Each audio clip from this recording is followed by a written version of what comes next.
mentioned some of our other individuals, but I want to give a special shout out, Barbara, to Matilda Cuomo, because she was at her husband's side, Mario's, when this was still in its infancy. The concept was there, and I did hear from an individual tonight who knows a lot about this, Sally Menard, who said, had he been elected to his third or fourth term, no doubt this project would have been completed, and the son, Andrew, would not have had to step in and be of assistance. So just another reminder that elections have consequences. But finally, we are here. This is our 5th anniversary. And I would say on an evening like this, when you consider what's going on in our nation's capital and elsewhere in the world, it is important that all of us come here and reflect on our storied history, but also on an individual, a relative of Toby's. Some of us may know Franklin Roosevelt, former governor of New York, but his insightfulness and his ability to give us comfort at a time when it seemed that our world was imploding. Does that sound familiar?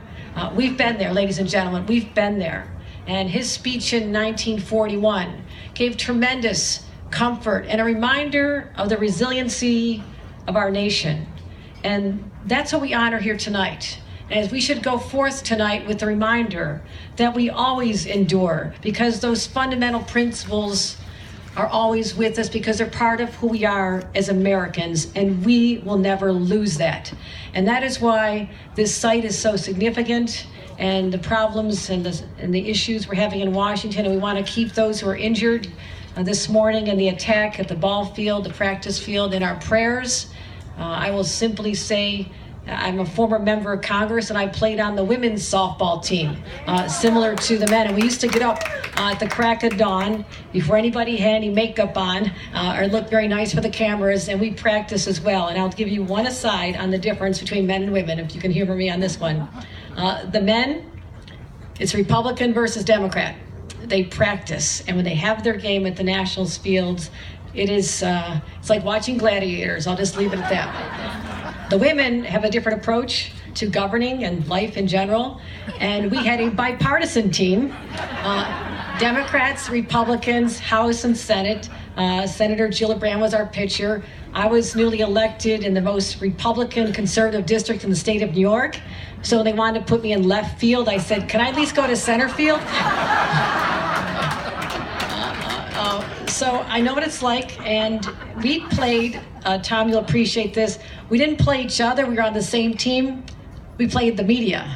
And so we played these lovely young women, looked like movie stars, the glamorous women you see on CNN, and the writers for Politico and the New York Times, and we were very proud that we beat them. Just want to say that. I'm sorry, I had to digress here at this special occasion, but this morning's event triggered that memory. But we will keep those people in our thoughts and prayers. And just when you think about our troubled history, it's been so reassuring to all of us that we've had the voice of calm here for over 50 years. Tom Brokaw is that voice of calm, that enduring voice that says, we're going to be okay the next day, and I'll be back again. Thank you. I'm not going to say anybody out of Washington sent that overhead at this point. I'm not a conspiracy theorist. But as a young person, watching the story of our nation during troubled times, the Vietnam War, 1968, I was an impressionable young person watching assassinations of people we held with such esteem. Watching Watergate, I was a kid, a teenager, watching Gavel to Gavel.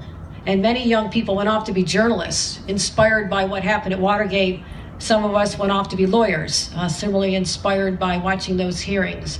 And so having Tom there, the face of our country, the face of legitimate news, and I want him to know that there are still many of us in public service who do respect the mainstream media, because that's all I trust right now. It's all I trust. So on behalf of your advocacy for your profession and journalists around the world, and there's nearly 300 individuals right now, journalists, who've been spending time in prisons all the way from Turkey to places elsewhere, we must never forget them, because they're simply doing something that President Roosevelt reminded of, which is to honor freedom of speech, expression, and the press. That's what tonight's all about. Never forget that. The flame will always endure as long as we have people of the caliber of Tom Brokaw out there fighting for the truth on behalf of all of us. Thank you very much. I'd like to give a proclamation from the governor. I've been in this business long enough to know that an audience hates it when you read long proclamations. So I'll let Tom and his wife read this before they go to bed tonight, and I'll put you to sleep. But this is a citation from the Governor Andrew Cuomo, who asked me to be here tonight on his behalf and the people of the state of New York in honor of your legacy of service and your pursuit of truth.